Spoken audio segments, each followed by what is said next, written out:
जय हिंद दोस्तों। मैं कुंदन इंदिरा गांधी की जीवनी लेकर आया हूं।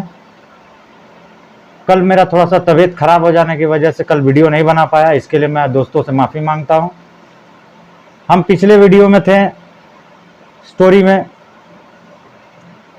कि नेहरू जी ने जब अपनी बेटी को पत्र लिखा था, उसके बाद की कहानी सुने। तुम बहुत खुशनसीब हो बेटे, जो तुम्हें इतनी अच्छी माँ मिली है। यदि तुम्हें कभी कोई परेशानी हो तो उसका निवारण तुम्हारी माँ ही कर सकती है। बेटी बोली, तुम्हारी माँ एक माँ होने के साथ साथ अच्छी दोस्त भी है। तुम उसे एक अच्छे दोस्त भी समझना। कमला जी बड़ी आत्मविश्वासी थी।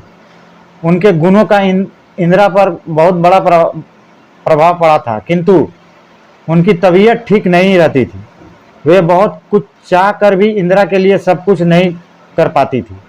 यही कारण था जो बचपन में इंदिरा की सेहत अच्छी नहीं बन पाई। इंदिरा जी का बचपन में सेहत अच्छी नहीं बन पा रही थी। जब इंदिरा 8 साल की हुई तो कमला की बीमारी ने विकट रूप धारण कर लिया। उस समय जवाहरलाल जेल से छूट चुके थे। उन्होंने कमला को लखनऊ के एक अस्पताल में भर्ती करवा दिया, लेकिन डॉक्टरों ने उनकी गंभीर हालत देखते देखते जवाब दे दिया।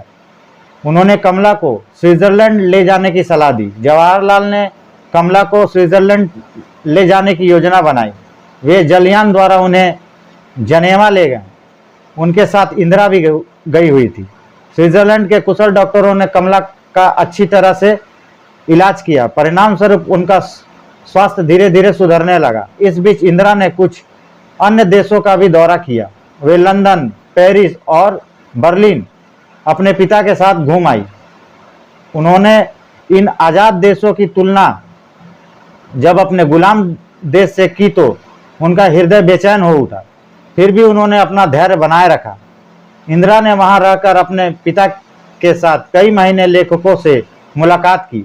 अपने पिता की राजनीतिज्ञों, वैज्ञानिकों और कलाकारों से दोस्ती देखकर इंदिरा के मन में अपने पिता के प्रति गहरा भाव जाग उठा। ऐसे में उन्हें अपने पिता के व्यक्तित्व को जानने का नए सिरे से एक अवसर मिला। बाद में वे अपने माता पिता के साथ भारत लौट आई। अब कमला का स्वास्थ्य काफ़ी ठीक हो गया था। इंदिरा अब 11 साल की हो गई थी। वे अभी से ही अपने पिता और दादाजी के साथ देश सेवा करना चाहती थी, लेकिन उन्हें अभी कोई अपना साथी बनाने को तैयार नहीं था। इसलिए इंदिरा के मन में आक्रोश उमड़ पड़ता था। ऐसे में वे अपने पास पड़ोस के बच्चों को एकत्र करती और उनके बीच भाषण देती। कभी कभी वे अकेलेपन से तंग आकर खींचने लगती और चुपचाप एक कोने में जाकर बैठ जाती। वे बैठकर देश में हो रही घटनाओं पर विचार करती। उसके बाद वे खादी वस्त्र धारण करके लड़के लड़कियों के बीच सभा करती। उस समय वे अपने सिर पर खदर की टोपी लगाकर रखती थी। इंदिरा ने उन बच्चों के साथ मिलकर एक संगठन बनाने पर विचार किया। वे इस संगठन के जरिए अपने देश की सेवा करना चाहती थी। सभी बच्चे उनके कहने पर संगठन बनाने के लिए तैयार हो गए। फिर इंदिरा ने वानर सेना के नाम से अपना संगठन बना लिया। संगठन बनते देर नहीं हुई कि 6000 बच्चे ने उसकी सदस्यता प्राप्त कर ली।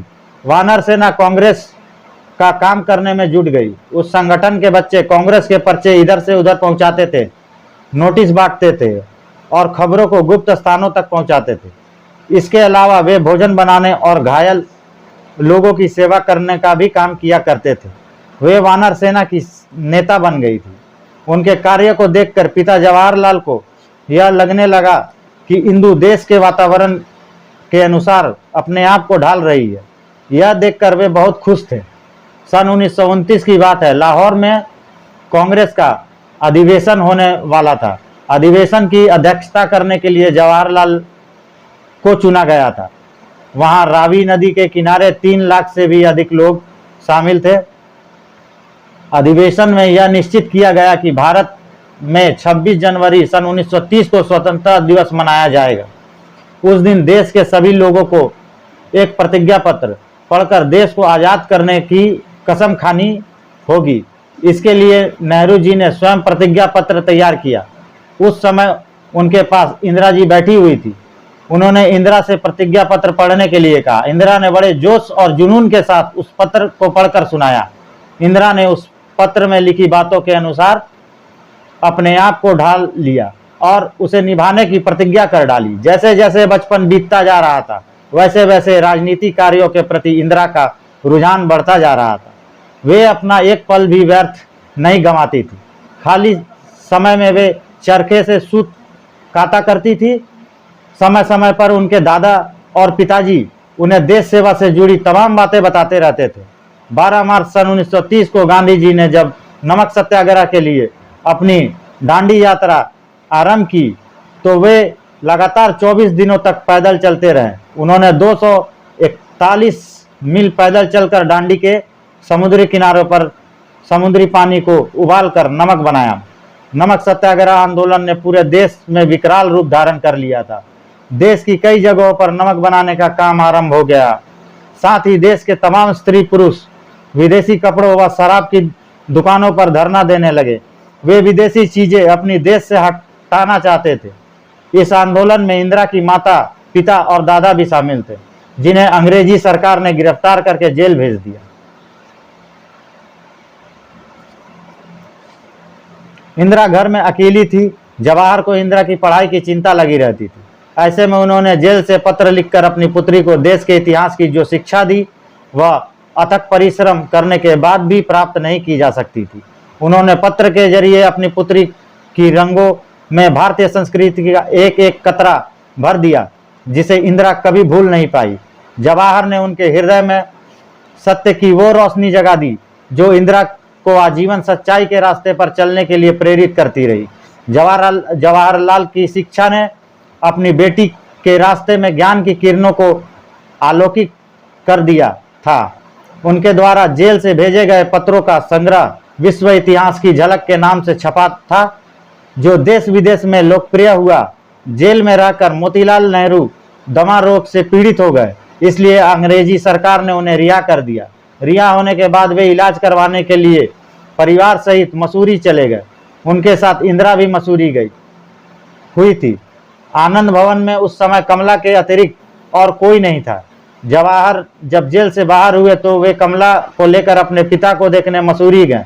अब मोतीलाल के स्वास्थ्य में काफ़ी सुधार आ गया था, लेकिन इलाहाबाद लौटने के बाद उनकी तबीयत फिर बिगड़ गई। इस बार बड़े बड़े डॉक्टर भी उनकी बीमारी के आगे फेल हो गए और 6 फरवरी सन 1931 को उनका निधन हो गया।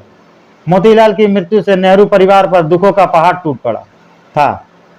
इंदिरा को प्रेरित करने वाले एक आदर्श व्यक्तित्व हमेशा के लिए भारत माँ की गोद में सो चुका था।